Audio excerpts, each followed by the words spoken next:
Welcome to my channel Mani's world. అందరికీ నమస్కారం అండి. ఈరోజు నేను నైవేద్యానికి బియ్య పరవన్నం చేస్తున్నానండి. దానికి కావాల్సినవి ముందుగా గిన్నె పొయ్యి మీద పెట్టుకొని స్టవ్ వెలిగించి గిన్నె పెట్టుకొని దానికి నేను 1/2 లీటర్ పాలు తీసుకున్నానండి. పాలు పెట్టుకొని ఆ పాలు మరిగేటప్పుడు బియ్యం నేను ముందుగానే నానబెట్టుకున్నానండి. సగం గ్లాస్కి 1/2 లీటర్ పాలు తీసుకున్నానండి. గ్లాస్కి దగ్గరగా బెల్లం తీసుకున్నానండి. ఆ పాలు బాగా మరిగాక ఈ నానబెట్టుకున్న బియ్యం వేస్తున్నానండి.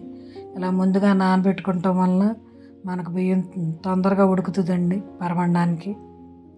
ఇలా బియ్యం వేసి కలిపి బియ్యం ఉడికిపోయిందండి చక్కగా. ఇలా ఉడికాకే బెల్లం వేసుకోవాలండి. ముందు వేస్తే మనం బియ్యం ఉడకవండి. చక్కగా ఉడికిపోయాక ఈ బెల్లం వేసుకోవాలి.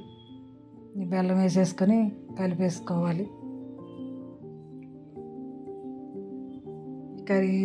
కరిగిపోయేదాకా ఇలాగ గరిటెతో కొంచెం కలిపి కరిగిపోయాక దీనికోసం నేను ముందుగానే డ్రై ఫ్రూట్స్ నేతిలో వేయించుకున్నానండి.